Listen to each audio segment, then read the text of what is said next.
Humanidad. Es decir, es una misión mucho más grande.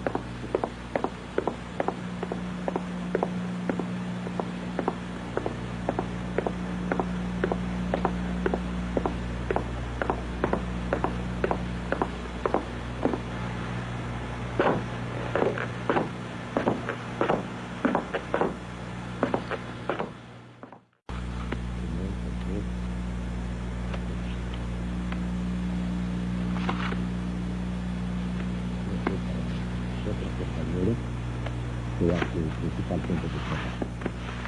Yo lo tomo como el hecho de que actores y actrices estamos tan muy buenos en nosotros.